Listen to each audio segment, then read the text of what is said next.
All right, here's part 3, the final installment of my video lecture for your Week 5 Social Science Capstone class. You will want to, after discussing your participants and your sample and your instrumentation and measurement, you'll want to end your methods section for now by discussing any ethical issues you will encounter. And there's almost always ethical issues with any study, so you can't just let this go by saying there will be no ethical issues whatsoever. At the very least, you need to write about how you will protect your participants' privacy. It's easy to think that you can do an anonymous study because that's the best way to protect your participants' privacy, but in many cases it's not possible to preserve anonymity. For example, if you're going to interview people for your study, I don't see how you could interview someone anonymously. You would have to have some kind of contact information on them, or at least a name. And in that case, you'll have to say that you'll protect their privacy by confidentiality, that you won't share their information with anybody else. But anonymity would be impossible. With a survey, if you're doing it online, over the internet, and people just go to a site and take your survey, then anonymity would be possible. But again, if you're collecting any kind of identifying information on them, I would say, even what their email address is, or their GPA, I think is an example that the book gives, any of that, then there's a question as to whether you can really preserve their anonymity. And if you want to follow up with any of them later, and the study's anonymous, then you won't know how to follow up with them. So in most cases, you are going to be writing about confidentiality, not anonymity. And to read more about that, you can go to page 85 in Patent. Also, nearly all studies contain potential psychological harm. People may find it difficult to talk about or fill out a survey about your topic or the research you're doing. They may find it difficult to talk about past experiences or about their family. I'm thinking of all of your studies right now and thinking, I can't think of any one of them that doesn't present some potential for psychological harm, even if you don't think it would. You just never know. I think I used the example in my social research design class last session that, in interviewing Asian Indian doctors about prejudice and discrimination they had experienced, I was surprised at how difficult it was, just in terms of how painful it was for some of the female doctors especially, to talk about the sexism and the racism that they had experienced, and many were in tears.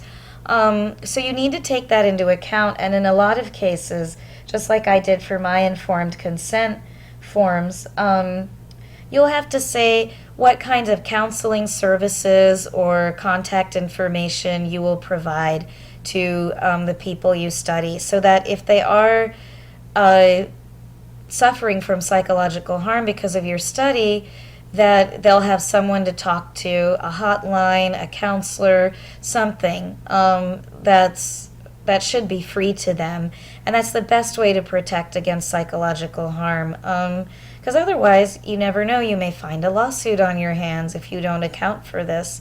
If someone experiences enough emotional or psychological damage, they could sue you for your research. So you should really think of all possible harms and account for them and know how you'll respond to them, and write about that in the methods section of your research proposal. The last part of your methods section should be proposing procedures. That's section H in the patent text. That reading is not assigned for next week, not assigned for this week, week 5. It's assigned for next week, week 6. So we will talk about that next week. For now, you can skip this part of the methods section that you draft or outline for workshopping. Or you can just read ahead and start drafting or outlining it yourself. It's not terribly difficult, so you should be able to fill it in on your own later after we discuss proposing procedures in class next week, or you should be able to do it on your own if you'd like to have a full method section drafted or outlined this week. And that's basically what this slide is saying. That's the last part of your method section, and you're on your own there until we discuss it next week in class. So a note about my dissertation proposal and my dissertation. I know up until now I have encouraged you to look at my dissertation proposal and dissertation, which I've posted on Blackboard, to see how to write and organize the different sections of your proposal. With the method section, however, I would like you not to look at my work. Your methods section should actually be much more detailed and specific and organized differently than what I have in my research proposal and in my dissertation. So unless you just want to look for general wording and language on things, don't draw too much from my examples. In fact, I don't even have them posted under week 5 on Blackboard because I don't really want you to look at those. Instead, look at these PowerPoint slides and draw from those, especially from the outline of what to include, and look at the examples in the book. Not only the examples that I mentioned here in the slides, but also in the back of the book where they have full proposals. You can look at how the method sections are written, and of course talk to me and talk to Anna if you're having any trouble or questions or you want us to look at your work. So that ends the video lecture for week 5. Thanks so much for bearing with me with these 3 separate videos. And as you can see, I'm still getting used to doing video lectures, so it's not as polished as I'd like. So I appreciate your bearing with me. Have a very happy Thanksgiving holiday. And happy writing. I look forward to receiving your literature reviews on Saturday and seeing you next week. Take care.